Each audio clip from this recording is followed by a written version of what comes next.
The space station floated in the darkness between stars like a giant metal flower.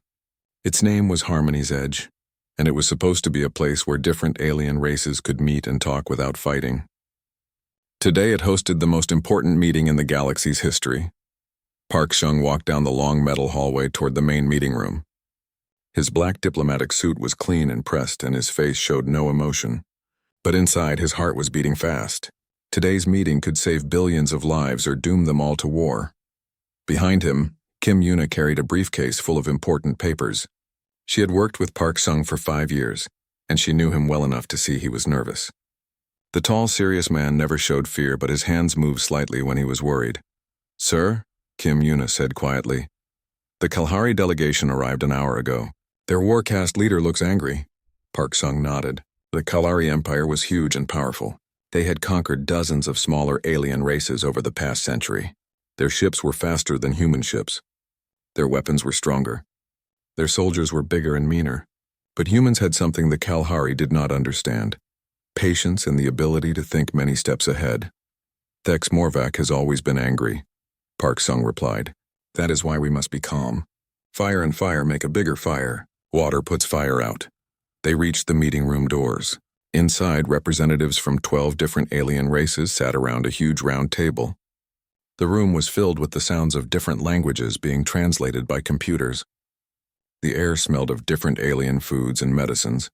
At the far end of the table sat Thex Morvac. He was 8 feet tall with gray skin that looked like stone. His forearms ended in claws that could cut through metal. Red eyes glowed in his massive head. 2 rows of sharp teeth showed when he spoke. He wore the black armor of a Kalahari warcast leader. Park Chung took his seat. Kim Yuna sat beside him and opened her briefcase. Around the table, other aliens watched and waited. Some looked hopeful. Others looked scared. Everyone knew this meeting would change everything. "Welcome, friends," said the meeting's leader, an alien with blue skin and 6 eyes. "Today we discuss the peace treaty between the Kalahari Empire and the smaller races of this sector." Thex Morvac slammed one of his 4 fists on the table. The sound echoed through the room like thunder. "There will be no treaty with inferior species," he growled. His voice sounded like rocks grinding together. "The Kalahari take what we want. We give nothing back." Park Chung stood up slowly. He was much smaller than the Kalahari leader, but he did not look afraid. "Honored Thex Morvac," he said with a slight bow. "We understand the Kalahari are strong. That is why we seek peace. War helps no one. War helps the strong," Thex Morvac replied. "It removes the weak." For 6 hours they talked. Park Chung offered trade agreements. He suggested sharing technology. He proposed dividing territory fairly. Each time Thex Morvac refused. The Kalahari leader grew more angry with each offer. Other aliens at the table began to look nervous. Some started to leave. They could feel the violence building in the air like a storm about to break. "Your species is new to space," Thex Morvac said to Park Chung.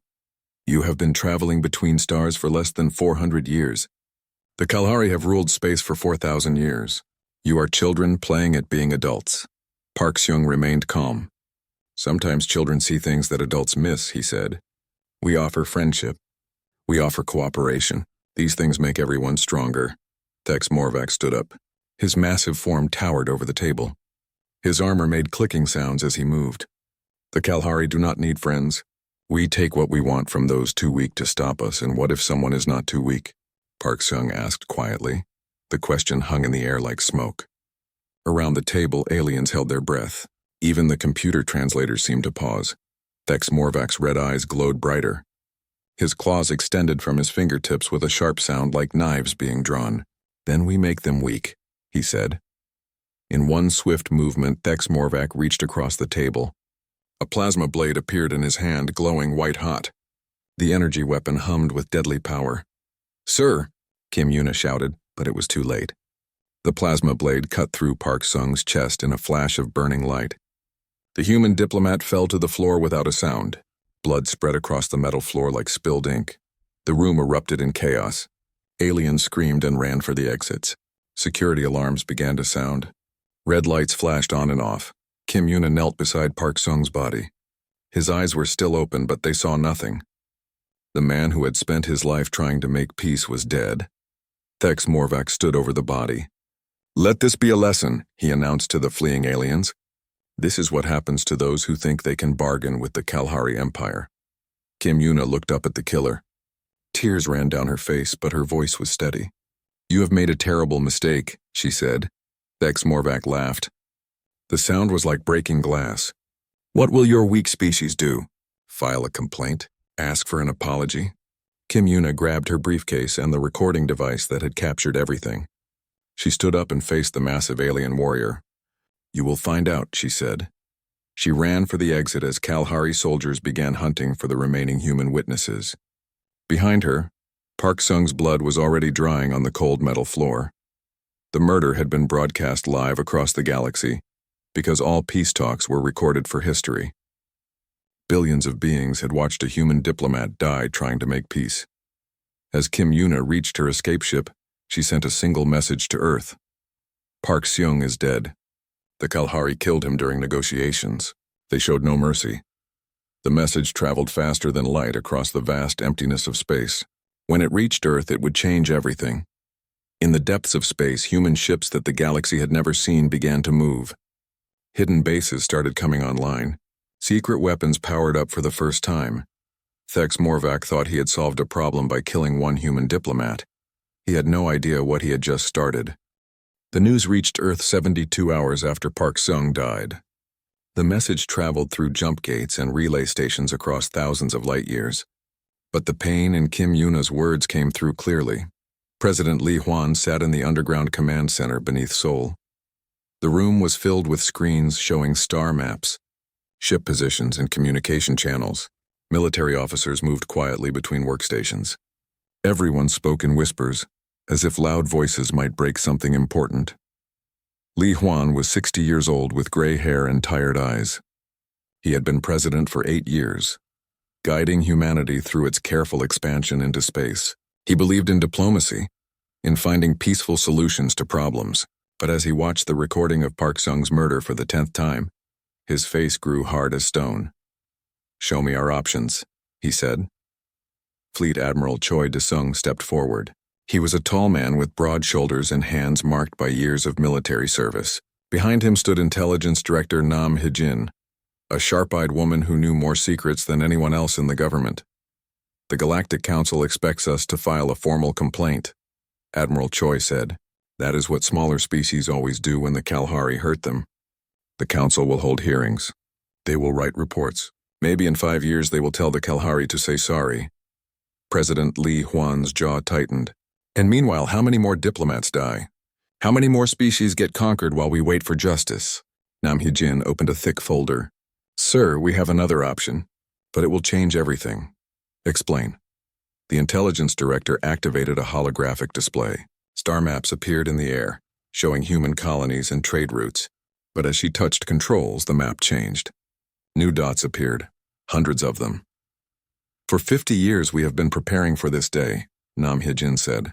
While we smiled and made treaties, we also built secret shipyards and hidden systems.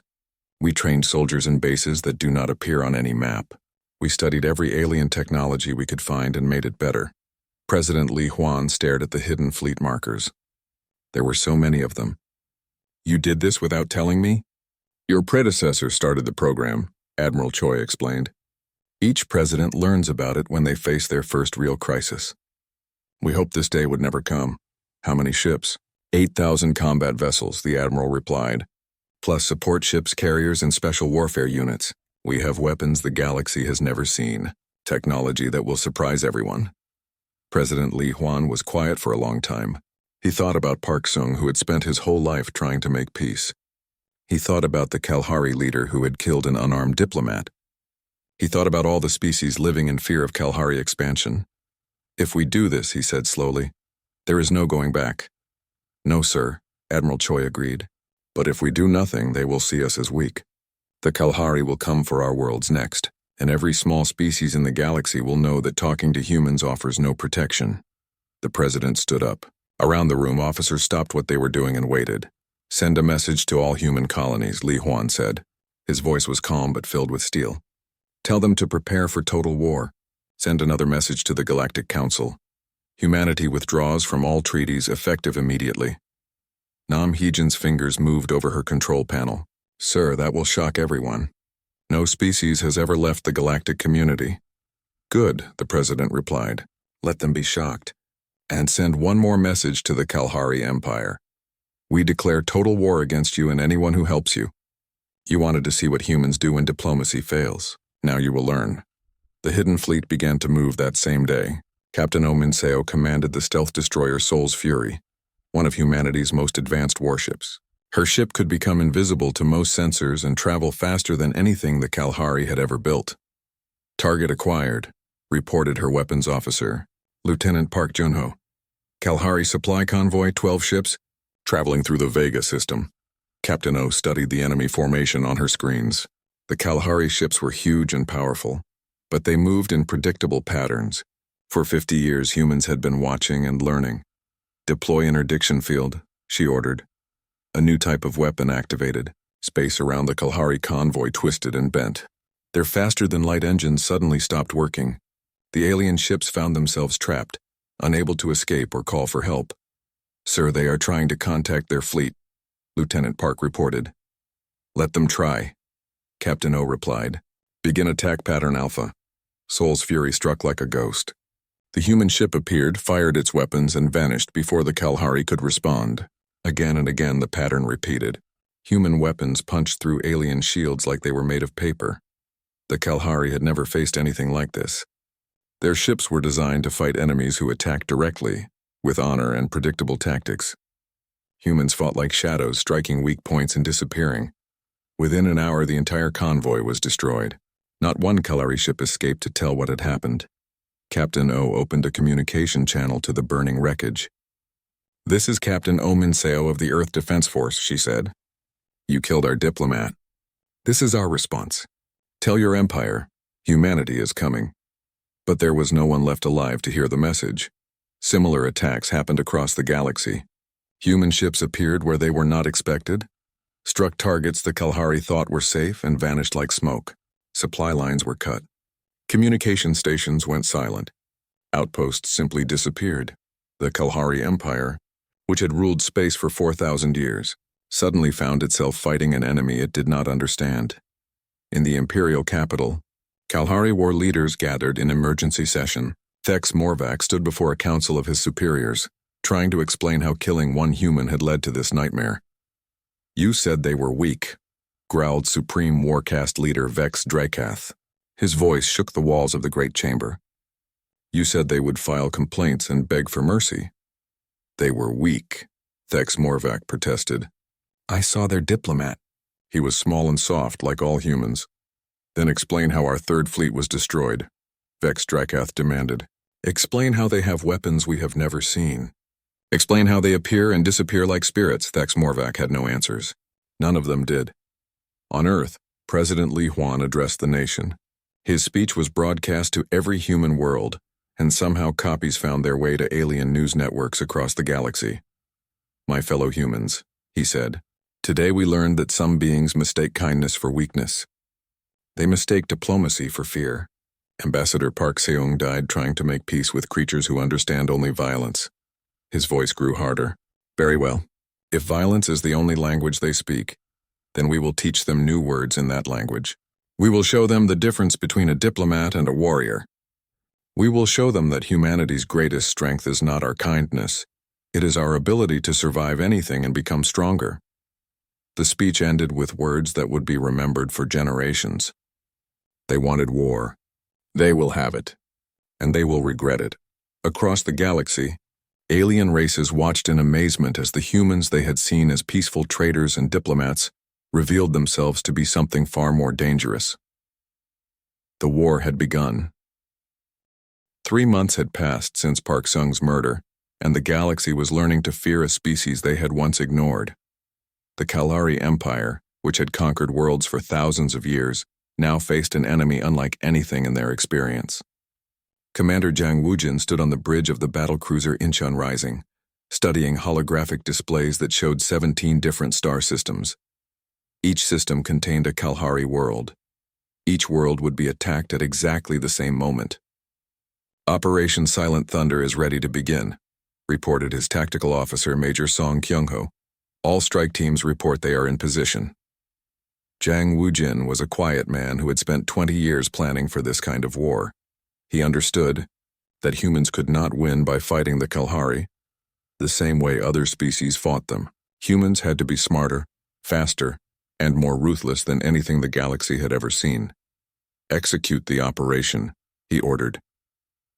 Across 17 star systems, human forces struck simultaneously, but they did not attack military bases or fight Kalahari soldiers.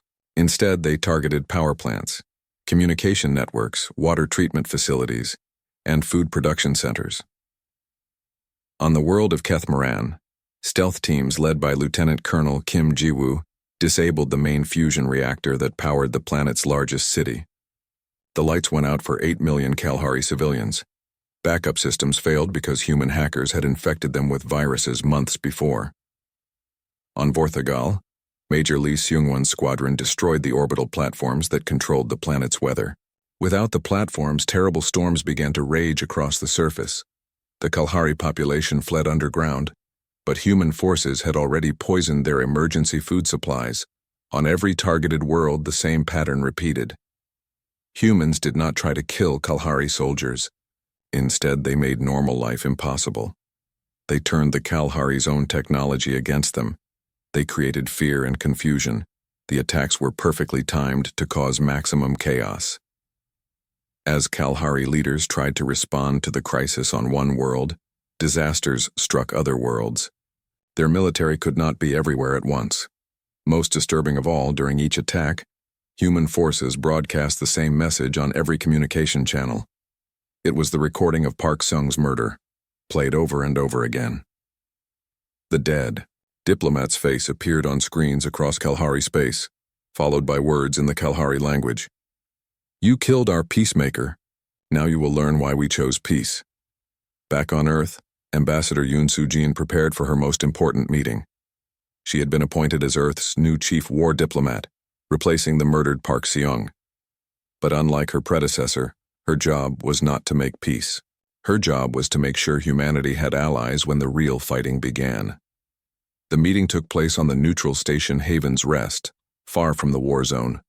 Representatives from 43 different alien species had gathered to discuss the human-Kalahari conflict. Yoon Soo-jin entered the Great Assembly Hall wearing a black diplomatic uniform with a red badge, showing Park Seung's image. She was a small woman with steel in her voice and fire in her eyes. Friends, she began, you have watched humans fight the Kalahari for 3 months. You have seen our methods. Some of you call them harsh. Some of you say we go too far. Murmurs filled the hall. Several alien delegates looked uncomfortable. Let me make something very clear. Yoon Soo-jin continued. This war did not begin when we attacked Kalahari worlds. It began when they murdered an unarmed diplomat during peace negotiations. It began when they showed the galaxy that talking to the Kalahari Empire is worthless. A tall alien with blue skin and 4 arms stood up. Ambassador Yoon, the Thorian Republic understands your anger, but surely there must be limits to revenge. Yoon Soo-jin's eyes grew cold. The Thorians lost 6 colonies to Kalahari expansion in the last decade. How many diplomatic protests did you file? How much good did they do? The Thorian delegate sat down without answering. Here is the choice before you, Yoon Soo-jin said to the entire assembly. You can stand with humanity and fight for a galaxy where diplomacy means something. Or you can stand with the Kalahari and accept that might makes right. But you cannot stand in the middle and pretend this war does not affect you. A representative of the Alteran Confederation, a species known for their advanced technology, spoke next. What guarantees do we have that humans will not turn their weapons on us after the Kalahari are defeated? Yoon Soo-jin smiled, but it was not a warm smile. The same guarantee you had before this war began. We offered the Kalahari peace and they chose murder. We offer you alliance, and you can choose cooperation or opposition. But choose quickly. Neutrality is no longer an option. By the end of the meeting, 27 species had agreed to provide supplies and support to human forces. 8 more promised to cut off trade with the Kalahari Empire. Only 6 species remained officially neutral, and 2 of those secretly began sharing intelligence with human agents. the Kalahari Empire found itself more isolated than it had been in centuries. Meanwhile, in a secret research facility hidden in the asteroid belt between Mars and Jupiter, Dr. Han Jinwoo put the finishing touches on humanity's most terrible weapon. He was a brilliant scientist who had spent 10 years studying captured Kalahari technology. The nanoscale replicators are ready for field testing, he reported to Admiral Choi De-sung via encrypted communication. They can dismantle any Kalahari technology at the molecular level. Admiral Choi studied the test results on his screen. The tiny machines could eat through Kalahari armor, weapons, and starship hulls like invisible acid. Once released, they would spread and multiply until every piece of enemy technology in an area was reduced to useless dust. "Are they safe for our own equipment?" the Admiral asked. "Completely safe," Dr. Han replied. "They are programmed to ignore human technology. They only attack materials that match Kalahari molecular signatures." "Begin production immediately," Admiral Choi ordered. "I want enough to equip every human strike team within 6 weeks." The first test of the new weapon came during an attack on the Kalahari fortress world of Morthek. Captain Bae Minho led a small team of human commandos through the planet's defenses. They avoided the massive gun batteries and energy shields, instead targeting the maintenance tunnels beneath the main fortress. "Deploying replicators now," reported Sergeant Huang Yujin as she opened a small container. Billions of invisible machines poured out and began to spread through the fortress's metal walls. At first, nothing seemed to happen. The Kalahari defenders continued to fire their weapons and patrol their walls, but after an hour, their equipment began to fail. Weapons stopped working, armor fell apart. Even the fortress's massive blast doors crumbled like old paper. The Kalahari garrison surrendered without humans firing a single shot. They had no choice. Their technology simply disappeared around them. Word of the new weapon spread through Kalahari space like wildfire. Their soldiers began to fear that their own equipment might betray them at any moment. Morale collapsed across the Empire. Supreme Warcast leader Vex Drekath called an emergency meeting of his war council. The ancient chamber had witnessed the planning of thousands of successful conquests, but now it echoed with failure and fear. "How are they doing this?" he demanded. "How does a species that has been in space for less than 4 centuries fight better than races we conquered thousands of years ago?" Thex Morvac, the killer of Park Sung, spoke from his position near the back of the chamber. His confidence had vanished over the past months. "They fight without honor," he said. "They strike civilians. They use weapons we do not understand. They break every rule of civilized warfare." "And we are losing," Vex Drakath growled. 17 worlds damaged or destroyed. Our supply lines cut. Our allies abandoning us. All because you decided to kill one small human diplomat. He was just one being, Thex Morvac protested. "How could I know his death would cause this?" Warcast leader Kex Vorthak, an ancient warrior with scars from 100 battles, spoke slowly. "You understood nothing about humans. They do not fight like other species. When we attack others, they defend their military and accept civilian losses. When humans attack us, they target our civilians and ignore our military." "That is dishonorable," Thex Morvac said. "No," Kex Vorthak replied. "That is intelligent. They know that armies need supplies, communication, and support. Cut those things, and the army becomes useless. It is a lesson we should have learned, but we were too proud." Vex Drakath slammed his fist on the council table. "Then we escalate further. Use the planet-killer weapons. Destroy human worlds completely." But even as he spoke, intelligence reports arrived with terrible news. Human fleets had surrounded 3 major Kalahari worlds. The siege of the Empire's core systems had begun. The war was entering a new phase, and the Kalahari were learning that escalation was a game humans played better than anyone else in the galaxy. 6 months into the war, the galaxy had changed. Ancient alliances crumbled as species chose sides. Trade routes that had existed for millennia were abandoned. The Galactic Council met in emergency session every day, but their debates solved nothing. General Bae Sungmin commanded the human siege fleet surrounding the Kalahari homeworld of Kalthamoran. From his flagship, the massive carrier Soul's Vengeance, He could see the planet that had spawned an empire. Its red surface was covered with cities that housed billions of calorie. Orbital defense platforms bristled with weapons that could destroy entire fleets. But the humans were not trying to destroy the planet. They were doing something far worse. They were cutting it off from the rest of the galaxy. "Report on the blockade," General Bay ordered.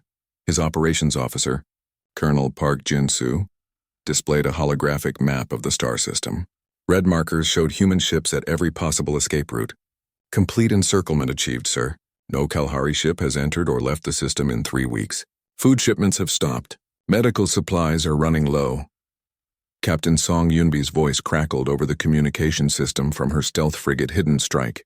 "Sir, my deep reconnaissance teams report massive civilian protests in the capital city. The Kalahari population is demanding their leaders end the war." General Bay nodded. This was the plan.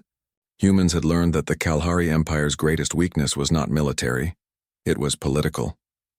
The war caste leaders stayed in power by promising their people easy victories and stolen wealth from conquered species. When those promises failed, their authority cracked. "Any word from the planet's leadership?" General Bay asked. "Supreme War Caste leader Vex Drakath refuses all communication," Colonel Park replied. "But our intelligence sources suggest the civilian government is considering separate negotiations."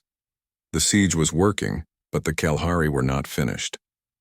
In a desperate move, they had decided to use their most terrible weapons against human civilian targets. The attack came without warning on the human colony world of New Busan. The planet was home to 12 million people, mostly farmers and their families. It had no military bases and no strategic value. That was exactly why the Kalahari chose it. The Kalahari Dreadnought Worldbreaker emerged from hyperspace at the edge of the system and fired a single massive energy beam at the planet's surface. The weapon was designed to crack continents and boil oceans, but the beam never reached its target. A wall of pure energy appeared in space between the dreadnought and the planet. The Kalahari superweapons struck the barrier and scattered harmlessly into space. Behind the energy wall, human defense platforms revealed themselves for the first time. "This is Admiral Kim Tae-hyun of the Earth Defense Force," came the broadcast to the Kalahari ship. "You have attempted to commit genocide against a civilian population. Surrender immediately or be destroyed." The Kalahari captain responded by firing every weapon his ship possessed. The massive dreadnought had enough firepower to level a moon, but human defensive technology absorbed every shot. "Very well," Admiral Kim said calmly. "You have chosen." What happened next shocked the watching galaxy. The human defense platforms did not fire conventional weapons. Instead, they projected focused gravitational fields that grabbed the Kalahari dreadnought and began to squeeze. The ship, which was 3 kilometers long and built to survive anything, crumpled like paper in an invisible fist. Its hull plates buckled. Its weapon systems collapsed. In less than 10 minutes, the mighty Worldbreaker was compressed into a ball of twisted metal, no larger than a house. The message was clear. Humans could defend their civilians in ways the galaxy had never imagined. But humanity's response to the attempted genocide went far beyond defense. In research facilities hidden throughout human space, Engineer Kwak Jae-hyun activated the final phase of a project that had taken decades to complete. Stellar Manipulation Array is online. He reported to President Lee Hwan. "We can now trigger controlled solar flares in any star system within 50 light-years." President Lee Hwan stared at the readings on his screen. The technology could make stars unstable, creating massive radiation bursts that would sterilize entire planets. It was a weapon that made planet killers look like toys. "Are you telling me we can destroy solar systems?" the president asked. "Not destroy, sir, but we can make them uninhabitable for thousands of years," Engineer Kwak replied.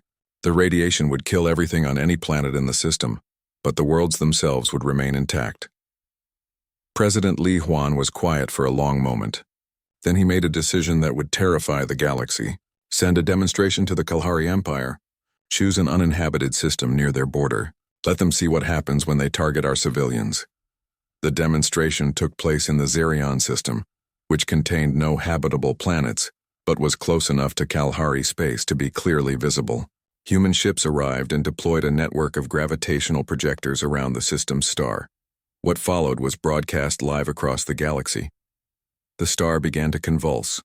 Solar flares erupted from its surface, growing larger and more violent with each passing hour.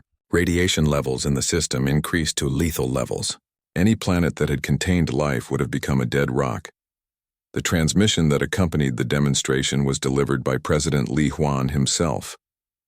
Leaders of the Kalahari Empire, you attempted to murder 12 million human civilians. This is what we could do to every star system you control. But we choose restraint. End this war now. Or learn what human restraint really means.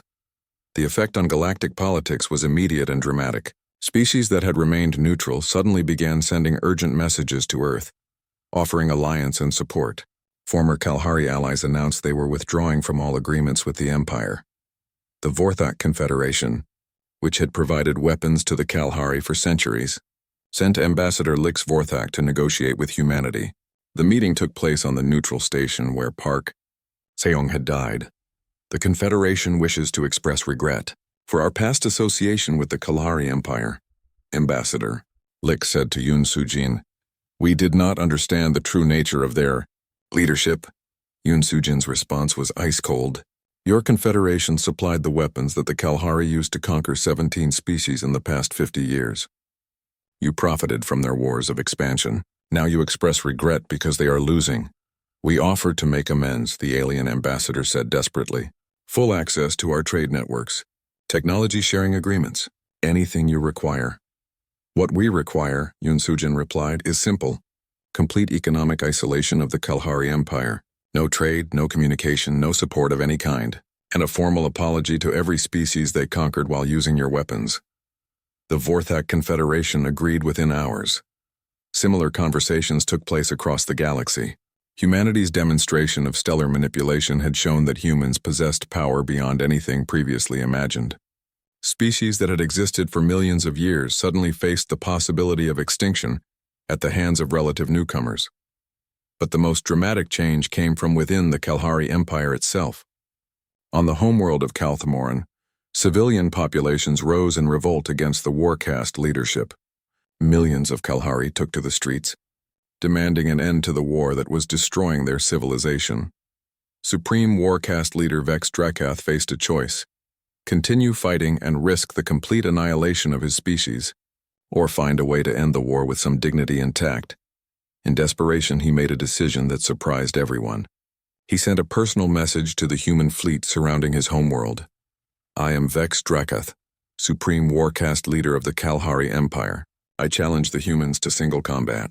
Let one of your champions face Thex Morvac, the one who killed your diplomat. If your champion wins, we will discuss terms. If Thex Morvac wins, you will lift your siege. The message was transmitted across the galaxy.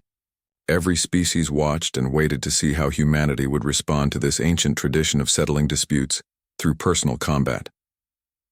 On Earth, President Li Huan smiled grimly as he read the challenge. They still do not understand us, he said to Admiral Choi. They think this is about honor. They think we fight like they do. What is your response, sir? The Admiral asked. Accept the challenge, the President replied. But make it clear that this will not be a duel between equals. This will be a lesson in the difference between justice and revenge. The stage was set for a final confrontation that would determine not just the outcome of the war, but the future balance of power in the galaxy. The Kalahari had started this conflict by murdering a diplomat who sought peace. Now they would learn what humanity did to those who killed their peacemakers. The duel would take place aboard the crippled Kalahari flagship Eternal Dominion, which orbited the homeworld like a broken monument to a dying empire. Representatives from across the galaxy gathered to witness what many believed would be the final act of the war. Kim Yuna stood in the preparation chamber aboard the human carrier Soul's Vengeance, checking her equipment one last time. She had volunteered to be humanity's champion, and President Li Huan had accepted without hesitation. She was no longer the frightened diplomatic aide who had watched Park Sung die. 6 months of war had transformed her into something harder and more dangerous. You do not have to do this, General Bae Sungmin said as he watched her seal her combat armor. We have professional soldiers who could take your place. Kim Yuna shook her head. I was there when they killed him. I saw the look in Thex Morvac's eyes when he murdered an unarmed man seeking peace. This has to be finished by someone who understands what this war is really about. Her armor was not the heavy battle gear that human soldiers normally wore.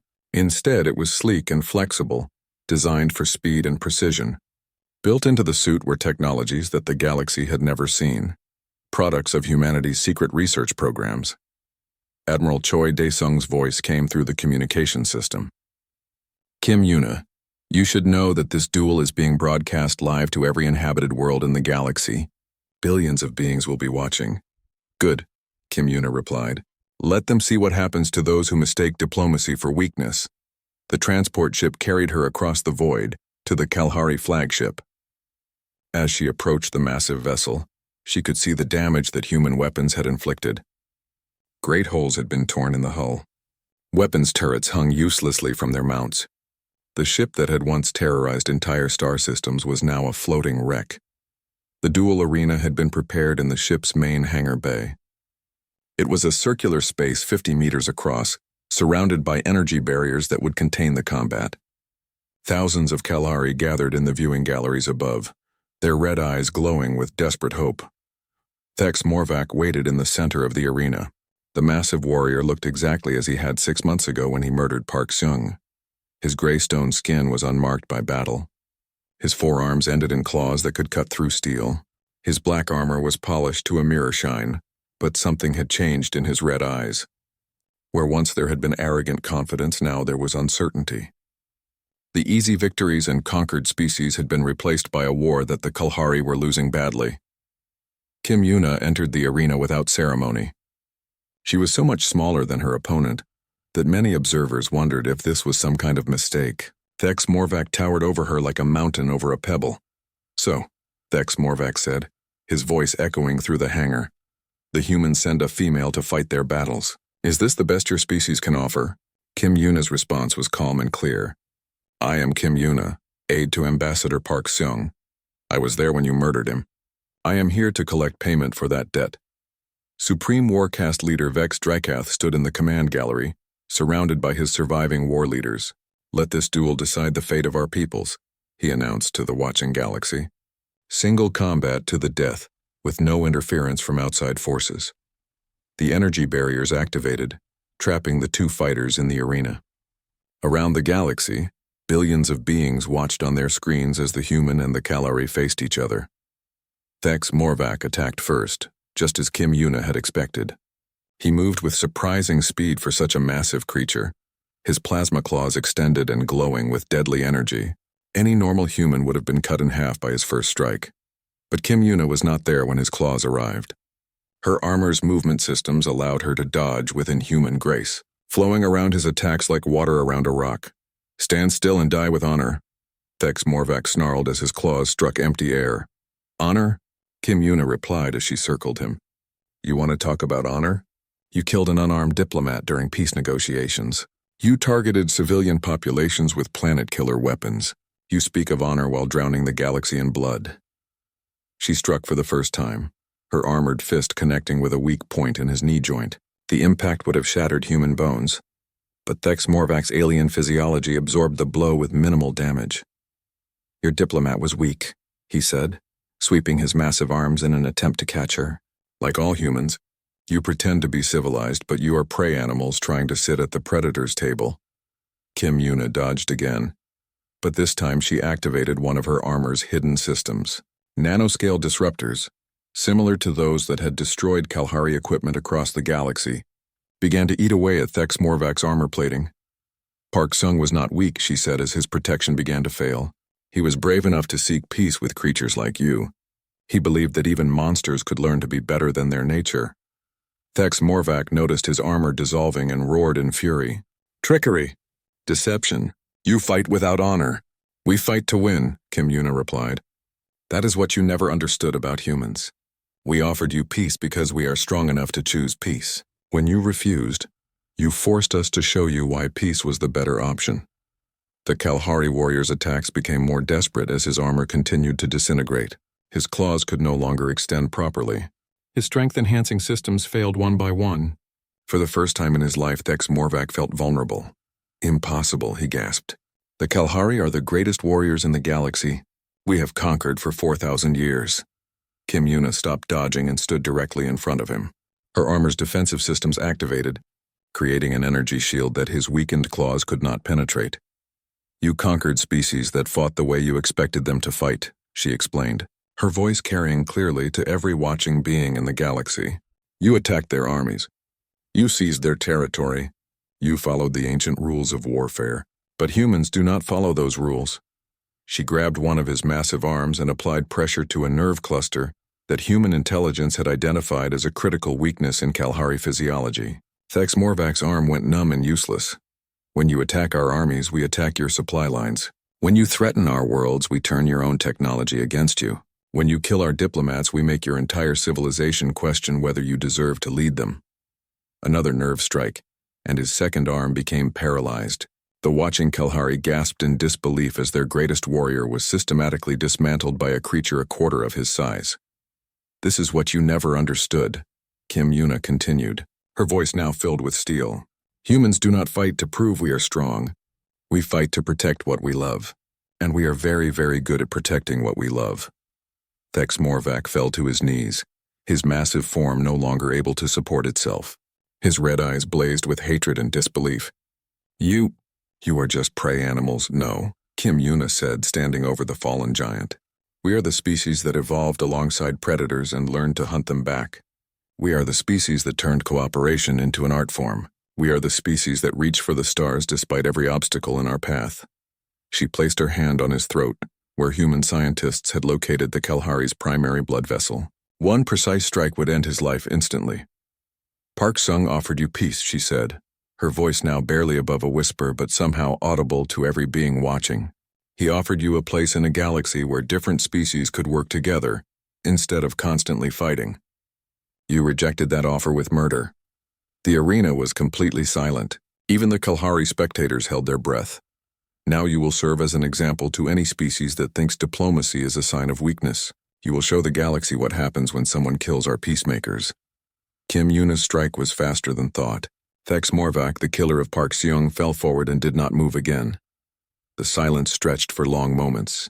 Then Kim Yuna stood and faced the command gallery, where Supreme Warcast leader Vex Drakath waited. "The duel is finished," she announced. "Thex Morvac is dead. The debt is paid."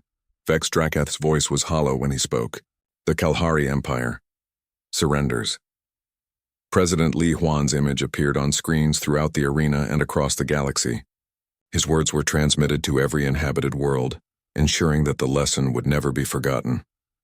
"Let this be remembered by all species," he said. "Humanity sought peace. When peace was murdered, we chose war. When war was insufficient, we chose total victory. We did not start this conflict, but we have finished it." His expression grew harder. "Any species that threatens human life, any government that harms our diplomats, any empire that mistakes our kindness for weakness, will face the same fate as the Kalahari. We offer friendship to all who want it. But to those who choose to be our enemies, we offer only this promise: you will regret that choice." The surrender was signed within hours. The Kalahari Empire, which had ruled space for 4 millennia, was dissolved. Its territory was divided among the species it had conquered. Its leaders were exiled to remote worlds where they could harm no one. But the real change was in how the galaxy viewed humanity. The species that had been seen as peaceful traders and minor diplomats was now recognized